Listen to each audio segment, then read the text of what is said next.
Good morning, Year 6. I'm here to go through your literacy today. We are going to look at reading as a reader again. We're going to look at another biography today, and we're going to be thinking about facts or opinions. Your first task is your proofread. Now, I know you all know what you're doing with this. Your proofread is on the activity for today as well. So you have your paragraph, read through that. There are 2 spelling errors, 2 punctuation errors, and 1 capital letter error. Okay, so today we're thinking about facts and opinions. So here are some facts. Our school is called Wisterton Academy. Darwin was born in Shrewsbury, and Darwin, this is Charles Darwin, originally planned to become a doctor. Then we have some opinions. Wisterton Academy is the best school in England. Shrewsbury is cold, and being a doctor is a difficult job. That's just what people think. So a fact is something that's known or is proved to be true. So it's information that can be used as evidence, as part of a report, or as part of a news article. So it's a fact that our school is called Wisterton Academy. You found lots of facts over the last couple of weeks when we looked at our explanation. So we used facts in our explanation writing. There are also opinions. So an opinion is a view or a judgment that an individual has formed about something, but it's not necessarily based on fact or knowledge. Now, for me, Wisterton Academy is the best school in England, but there's no evidence to back that up. There's no scientific research, there's no data, there's nothing proven that that's a fact. So why do we use opinions in our writing? Well, especially when we're writing biographies, a biography is written about someone else. So our author of the biography might want their voice to be heard. Usually an author writes a biography about someone that they are passionate about, someone that they think is brilliant. So they want their opinion to be heard. They don't want to be telling people, oh, this person's really boring, because then the readers aren't going to want to read that biography. They want the readers to understand that this person is incredible, and I want you to think the same thing as well. So when we're writing a biography, we use our opinions to help convey how we feel about that person. It is important to help engage our reader, whether they agree or not. So if we have a biography about someone and we're saying really positive things about them, the reader may not agree with you, but it doesn't matter. The biography is your opinion. It's not just opinions though, which is why we have the facts as well. So the reader isn't forming an opinion about what you're telling them. They're not engaging with what you've written. They're not really interested in what you've written. So without our opinions, it might make our writing a little bit boring. But when it comes to writing a biography, it can't just all be opinions, because a biography is non-fiction. It is a factual piece of writing. So our opinions have to be subtle. And we're going to have a look at another autobiography today to see where these facts and opinions come in. Oh, jumped ahead there. So just a bit of vocabulary before we start. We've got the word posthumous. So that's something that happens after the death of the creator.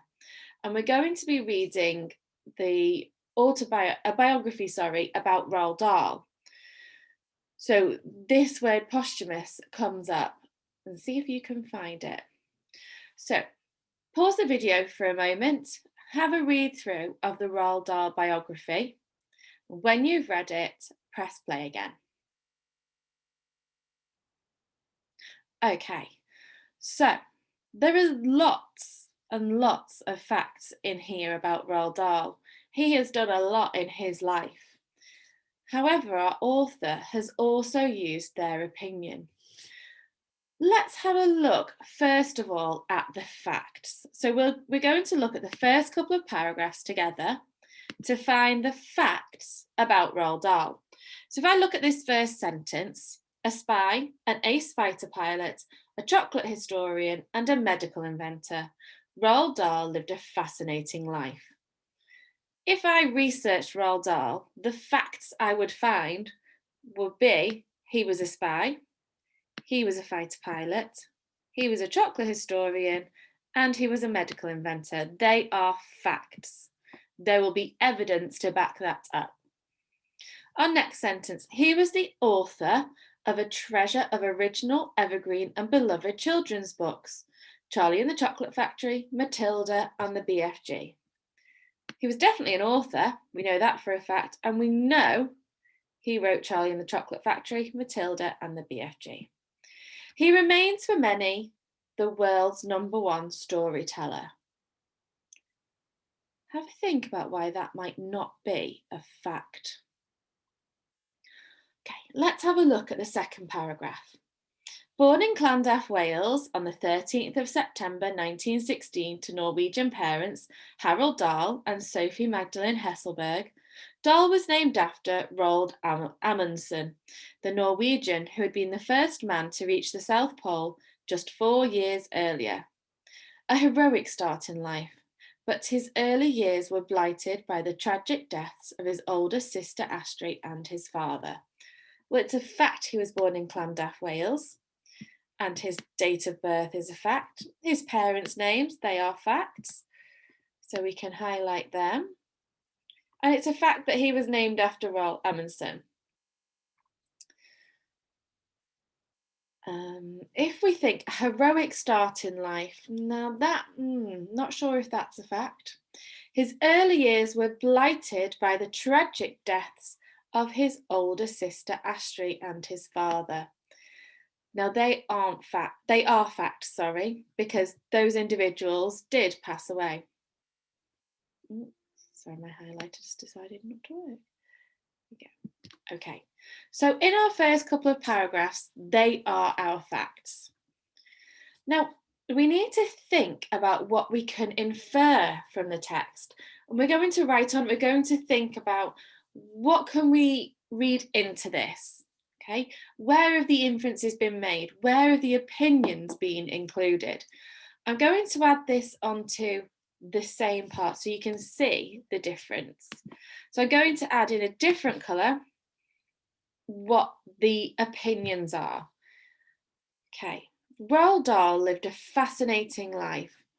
Well, one individual might not think that his life was fascinating, so that is our author's opinion. He was the author of a treasure of original, evergreen, and beloved children's books. Not everyone enjoys his books, so not every individual would think that they were a treasure of original, evergreen, and beloved books.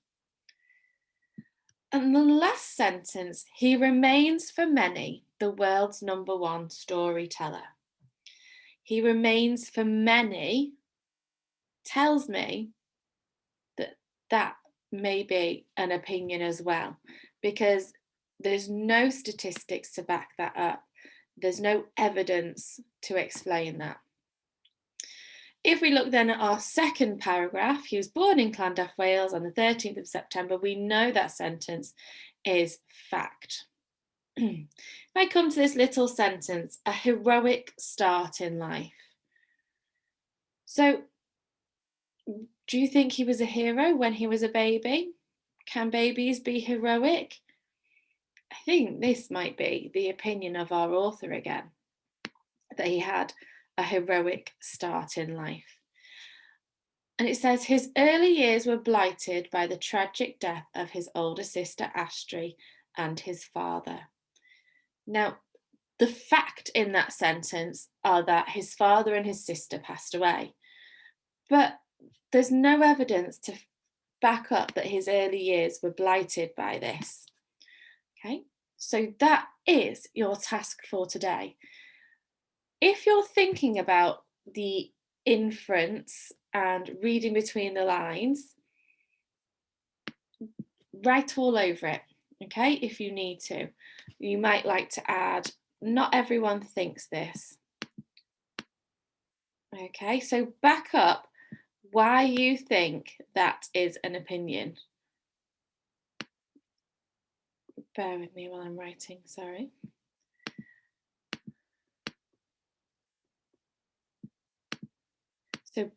have a think about why it's an opinion. If you complete that, there is a bit of a challenge for you.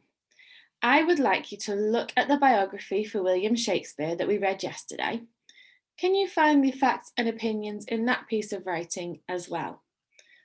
But your main task for today is to find the facts in our Roald Dahl biography, and then also find the opinions, the inferences. Okay?